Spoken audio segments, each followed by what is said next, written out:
Pozdravljeni nazaj v oddaji Dober dan Slovenija. In dan je v našem studiu zagotovo dober, kajti z nami je specialna gostja Mojra, ki slovi ne samo po svojem glasbenem ustvarjanju, ampak tudi po tem, da se je odločila otroka šolati na domu. Zdaj pa mene zelo zanima, kako ta šola zgleda.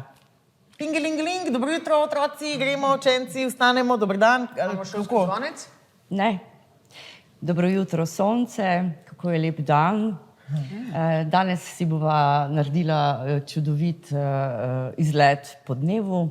Mi se bova učila, počela tudi mnogo drugih stvari, skozi katere se pa seveda tudi učiš. Ne? Na sprehodu se učite tudi veliko. Absolutno, ja. Kako rekla, ima točni program? Jaz sem te metode, tu gre za bistvo samo drugačen način poučevanja, ne? Drugačen pristop, recimo jaz sem z vejcami, matematiko je mu približala, ko so se zlagale, ko so se premetavale, potem črvi so ob deževnih dnevih, ko smo tudi šli ven, delali krive črte in ravne črte in stičišča so bile točke in smo se potem s prstki igrala, to je recimo bil prvi razred, pa drugi razred. V bistvu je bolj izpostavila to, da si človek v današnjem času očitno več ne zna predstavljati, da brez srednje šole, brez fakultete, brez ne vem česa, ti ne moreš prosperirati v življenju, kar pa ne drži. Jaz prisegam na to, da se starš toliko potrudi, da je ob otroku, da spremlja razvoj njegovega potencijala, ki jaz verjamem, da ga je prinesel tudi na nek način na to zemljico. Ja. Če izhajamo z neke duhovne perspektive, smo prišli vsi tu sem na eno potovanje, na iskati neke izkušnje. Mislim, da zadnja 3 leta so dovolj zgovorna, kakšne preobrazbe smo doživljali.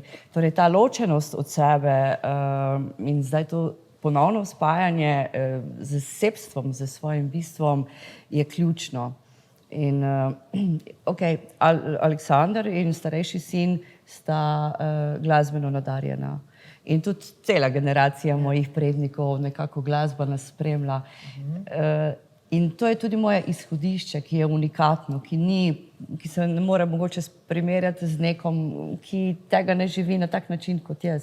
Ampak jaz si jemljem pa to pravico, da lahko sama kot mama ocenim.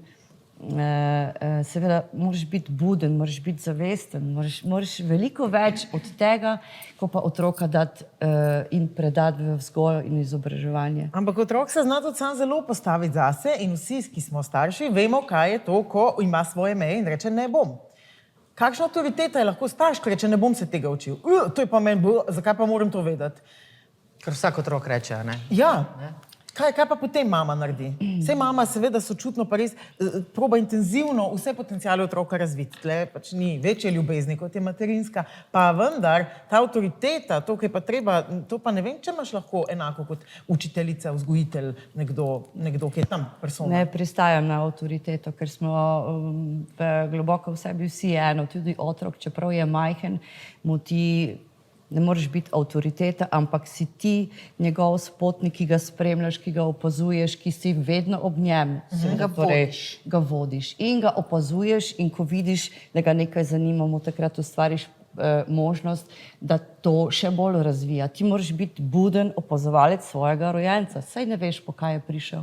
A veste, kaj bodo vaši otroci, recimo, ko so majhni? Ali so to želje staršev, kaj bi bilo dobro, pa kaj bi bilo fajn, da bi... Ponavadi so ambicije staršev, ne? In hočejo imeti tiste dokumente, tista spričevala, resnično znanje pa ni pomembno, ne? Pri tebi je pa ravno obratno, ti želiš znanje opolnomočiti otroka. Zdaj, jaz se tle ne vem, če bi se glih strinjala, pa prosim te, da me demantiraš, ker nimam prav, ker ravno pri teh zadnjih razpravah sem poslušala o tem, kako šolanje na domu ne more biti enako kvalitetno, kot je šolanje v javnem zdravstvu, kjer so seveda omogočeni visoko izobraženi ljudje z različnih področji, ker imajo razne didaktične naprave, ker imajo, ne vem, šole v naravi, pa obiske, ne vem, česarkoli. Zdaj vam tako, a ti misliš, oziroma vi verjamete, da je izobrazba, ki jo vi nudite vašemu otroku, enako vredna izobrazbi, ki jo dobijo v javnem šolstvu? Jaz pravim, da je šolanje na domu nadstandard. Nadstandard? Ja. Kaj pa vsi res te didaktični pripomočki? Zakaj? To je seveda sistem, ki ti marsikaj pač ponuja, ne? S tem, da seveda se otrok v današnjem času, v današnjem sodobnem, kjer ponujajo itak celo paleto vsega, ne? Lahko potem udeležuje enega in drugega. Torej ni izključen iz tega. Aha, lahko gremo pol malo v šolo. Kaj bo pa on delal v šoli v naravi z otroki, ki jih ne pozna? Pa zdaj je bil v šoli v naravi in je bil zvezda, ker je tam pel in je nastopal in je samozavestno predstavljal sebe. Zelo pomembno je, da vemo nekaj, da je otrok v zgodnjih letih ali pa mesecih, ko je recimo predan v vrtcu, to je verjetno, če bi vedeli, kaj otrok doživlja, ne zavedno, zavestno, ampak na nezavedni ravni, da je otrgan od materinega bitja srca.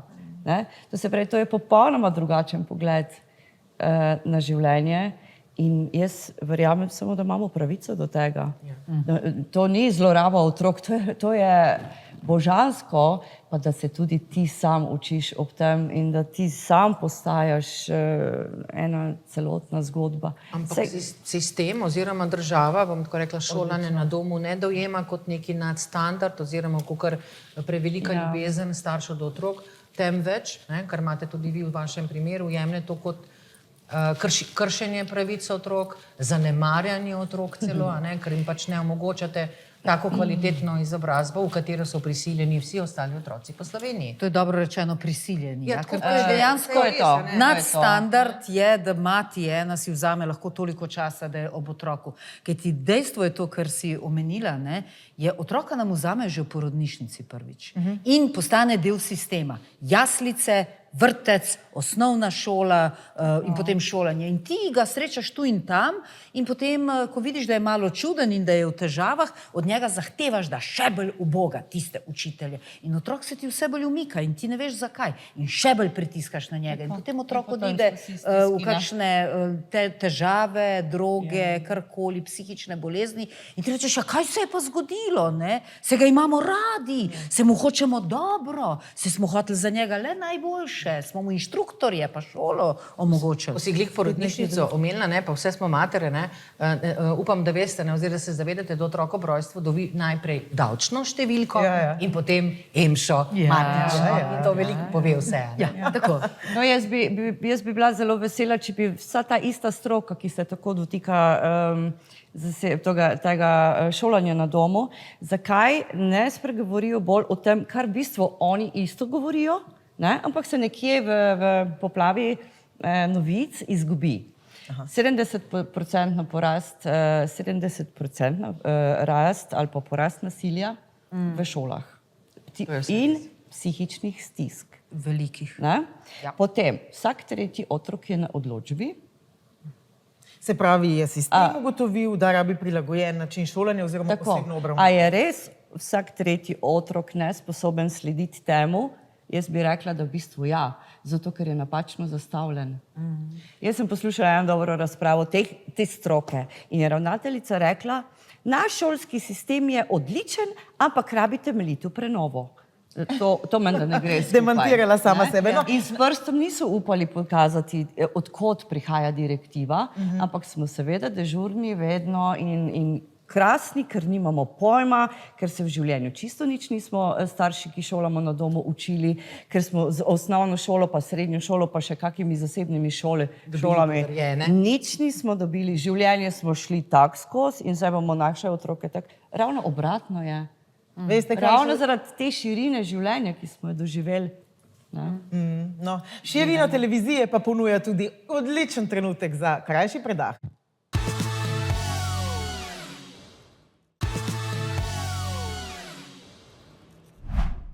Pozdravljeni nazaj v najbolj zgovorni oddaji Dober dan Slovenija. Debata teče o šolanju na domu. Mnenje države pa je sicer, da bi bilo pametno vse otroke vključevati v nacionalni šolski sistem z argumenti, da ne bi tako pač prejeli celotni kurikulum. Če so otroci doma, bi lahko to vplivalo na njihovo asocialnost? in bi zaradi tega morda se določeni še manj ukvarjali s športom, ne bili deležni vseh teh nekih plusov, ki jih lahko pač vpeti v sistem dobijo. Tukaj pa imamo Mojro, ki pravi, da temu ni tako. Kako se sama spopada s šolanjem na domu, izvemo čez nekaj trenutkov. Najprej pa nas vse vabim, da pogledamo video, kako gospa Sabina sredi zidanice nekaj otrok poučuje, tako rekoč, na domu. Lep pozdrav vsem skupaj. Sem učiteljica razrednega pouka in angleščine in po 15 letih dela v šoli sem spoznala, da se tam več ne vidim in sprejela skupinico otrok, ki se izobražujejo doma. Glavni razlog za takšno odločitev je trenutno stanje našega šolskega sistema in počutje otrok v njem. Otrok z dodatno strokovno pomočjo je vedno več, razlog pa so strokovnjaki našli v preobremenjenosti s stresnimi hormoni. Otroci so preobremenjeni zaradi pretirano vodenih dejavnosti, prevelikega obsega učne snovi, vedno večjih pričakovanj staršev in velikega pomanjkanja gibanja. Zato sem vesela, da imamo možnost otroke izobraževati doma in jim tako nuditi veliko gibanja in proste igre, jim pokazati, da je usvajanje znanja lahko zabavno in zanimivo, in predvsem, da je učenje proces, ki traja celo življenje in je uspeh največkrat odvisen od nas samih. Pri nas veliko časa namenimo razmišljanju o odnosu do sebe in drugih ter o izjemni moči volje človeka. Naj povem še, da so v naši skupinici otroci od 1. do 7. razreda in se učijo vsi hkrati, kar se je izkazalo za izredno dobro prakso, saj se učijo strpnosti, sodelovanja in pomoči, ter osvajajo tudi znanja višjih razredov. Šolska reforma je vsekakor nujna, pa vendar menim, da nov zakon ni korak v pravo smer. Za konec želim prav vsem šolarjem uspešen zaključek šolskega leta, poseben pozdrav pa pošiljamo vsem, ki se izobražujejo na domu. Lep pozdrav tudi vam. Pozdravljeni nazaj. Tako, nekateri se odločajo pač šolati otroke sredi zidanic, nekateri na domu, sistem pa le-te preganja. Kako to zdaj izgleda? Kaj je prišla inšpekcija? Kaj so rekli? Jaz bi tako rekel, mislim, da je zavestna mama, zavestna ženska, da nas preganjajo, tako nasploh, ne? In potem, če se še dotika svojih otrok, oziroma če je to ta fokus usmerjen v materinstvo in v naravno vzgojo otroka svojega, potem je to še bolj pod klicajem. Kaj pa ona počne? Ja, pa vse sem ga jaz rodila, ne država. To je res. In tudi, če upoštevamo, torej ne gremo na podlagi nečesa, kar smo si mi izmislili, obstajajo konvencije, obstajajo listine Evropske unije o temeljnih pravicah, kjer piše jasno, otrok ni last države, niti last staršev, je samostojno bitje v razvoju. In koliko si ženska vzame ta čas, saj pa materinstvo ni zato, da ga ti rodiš in potem še ga se malo pocartamo, pa gremo mi vsak po svoje. Jaz vas zelo, ampak mi ni bilo omogočeno, jaz ne morem preživeti. Že zdaj sklepam kompromise in moj otrok sem se odločila, da tudi če je pašteto, mu je to ljubše, pa da ima mene zraven, kakor pa kaviar in vse te pritikline. Smo pač različni, ne? To je pač Mojra začutila in je to dala svojemu otroku. Tukaj imamo Sabino Povše, ki pa je profesionalna učiteljica. Tu sta različni zgodbi, ki tam šola nekih 8 otrok, ki hodijo redno na izpite in pravi, da ti otroci dosegajo neverjetne rezultate, ne?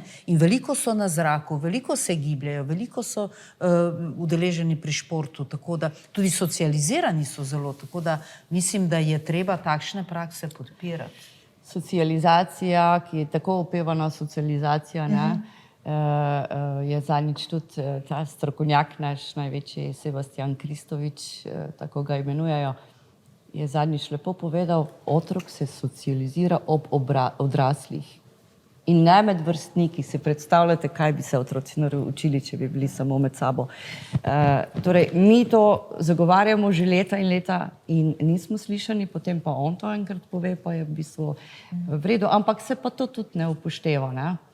Ampak zdaj, če ne upoštevamo sistema, kaj lahko greš ti v zapor, če oni ugotovijo, da zanemarjaš otroka? Ne, saj mi zdaj šolajoči na domu, ki smo dvignili glas, ki argumentiramo. To je recimo Mateja Delat, ki je izjemno aktivna v dokazovanju z listinami, z izsledki, s strokovnjaki, ki pričajo, kako je otrok, ki je nekje v miru odrašča in se počasi potem pripravlja na življenje. Ne? Vemo tudi te ločnice 1 do 7, 7, 14, 14, 21, to so pomembna obdobja, kjer otrok na različne načine sprejema svet okrog sebe. Ne? Ko pa ti v prvem razredu lahko otroku, seveda ga lahko oblikuješ po svoje. In kaj je državi v interesu? Da pri miru A sedijo. svobodomiseln človek? Prijateljica je napisala 3 knjige o šolstvu, zgodovina šolstva. Napoleon je rekel, naredite me vojsko. Mi pa pravimo, preberite nam kakšno pesem iz pisem v šatuli, da bomo lahko sentimentalno in nežno in ljubeče in mavrično zaključili to oddajo. Pa predtem, ko iščeš že pesem, bi te sam še to vprašala, ker si rekla, da zdaj tvoj sin pa zdaj nazaj v javni šoli, ker si mogla popustiti pritiskom CSD-ja in raznih sodišč in pritiskom. Kako se je ujel po šolanju doma oziroma kako se ima v šoli? Vrhunsko. Sprejeli so ga, ker je veder, ker je nasmejan, ki ni zamrljiv, torej nima razvitih nekih negativnih... In je pripravljen na življenje. Popolnoma. To je Popolnoma. bistveno. Je pa res... Žal, da ga že prej nisi poslala v Ne. šolo? Tega mu pa ne. Aha. Je pa rekel, da ne želi več slišati teh inštitucij, ki so se vpletle. Res je, da pri meni je izjemen primer, samo to povem na hitro, da je bil v tistem času na operativnem posegu, kar mu niso upoštevali in ker ni opravil izpitov, so ga poslali nazaj v šolo. Ne? To pa ne sme. Bravo CSD-ji, tam, Ja. kjer jih čakamo, jih pa ne dočakamo. Joj, Violeta, ne odpirajmo te teme še. Morda pa kdaj v prihodnje. Pišite, kličite, najdete nas, saj veste. Vsak torek, sredo in četrtek ob 18:25 na vašem najljubšem kanalu TV3, kjer zablestimo Violeta, Katarina in seveda vi vsi. Zdaj pa končajmo program z čudovito pesmijo. Izbrala sem istino, zato ker istina prihaja na plano. Karkoli se zdaj pogovarjamo, vsak ima svojo, ampak tista ta prava, univerzalna, pa Je samo ena. bo povedala vse. samo ena Tako. resnica. Ja. V prekmurščini je: To. Veter kundra moje misli, nešče, ka bi čula istino. On jo pozna, pa jo čuje, vtič v meni kljun odpri. Rad odspeval bi istino, pa jo veter preglasi. Daj, ko čujem spevati ptico, naj povej mi, što sam jaz. Sam jaz kovran, ker zimo nosi, ali golob, štere pismo davno je odneso. Ali sam jaz lutko na vrvi, štera istine ne pozna. Strgaj veter mi vrvi, ko bom sama shodila. Pusti v meni spevati ptico, štera zna mojo istino.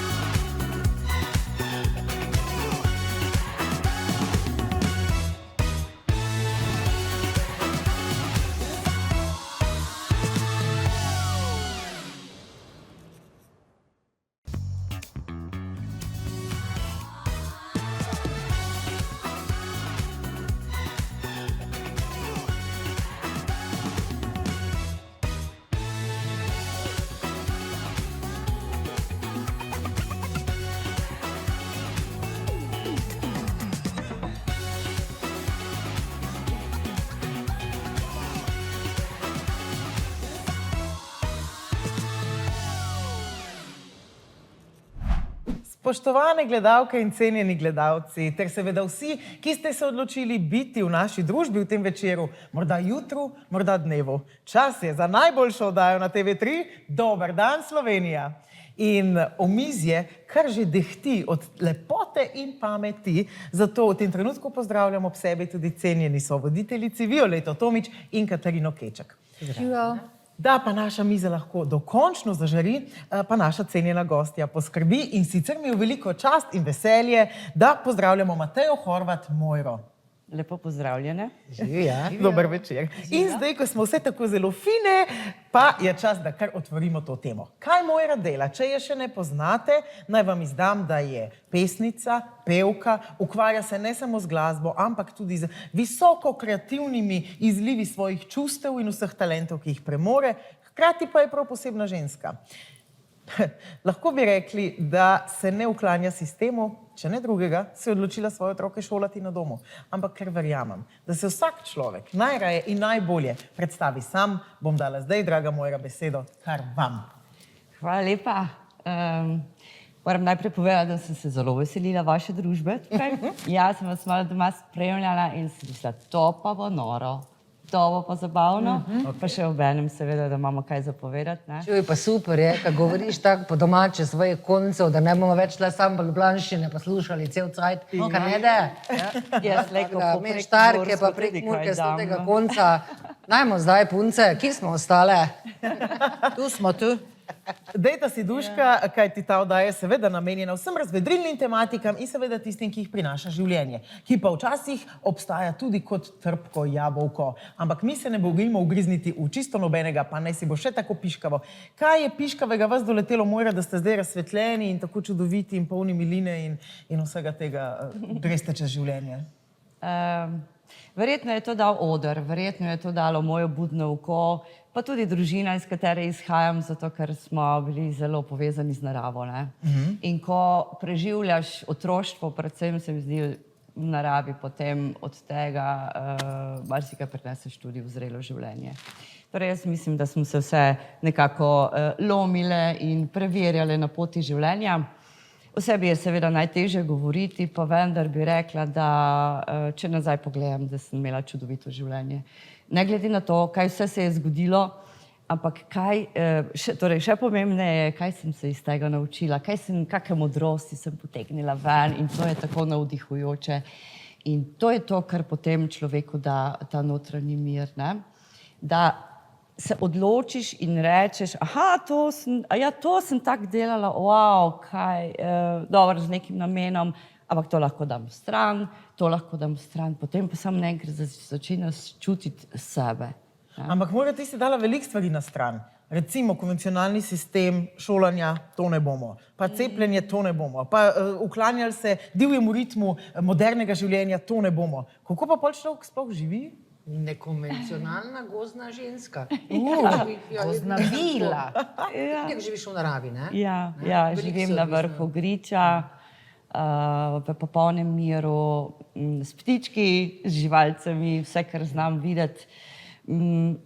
Kako v bistvu to gre? Sej, šolanje na domu tudi ni bila tista prva izbira, zdaj bom pa jaz to počela, ne? Ker starejši sin je šel skozi vrtec, skozi osnovno šolo, vse te procese. Brez težav. Potem pa je prišel drugi otrok in sem mislil, da ga bom tudi dala v vrtec, ne? Ampak je on meni začel kazati neke druge vibracije, neke frekvence, sem zaznavala, ki so mi dale misliti.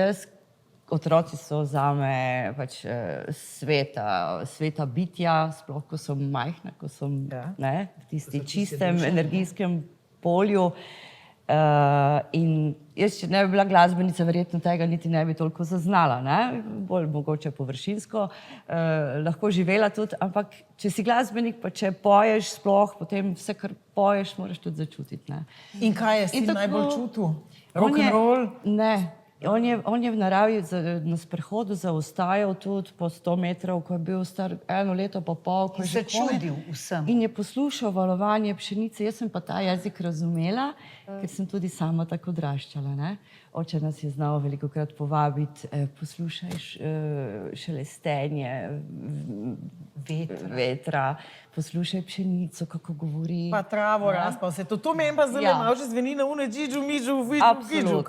In kako? Za marsikoga, ne? Ampak ko pa to doživiš, ja, potem pa veš, o čem govoriš, ne? Potem, saj tudi mene je življenje kasneje popeljalo v čisto drugo smer. Sem bila v tujini, sem pela in živela eno karieristko in aktivistko in vse sem počela.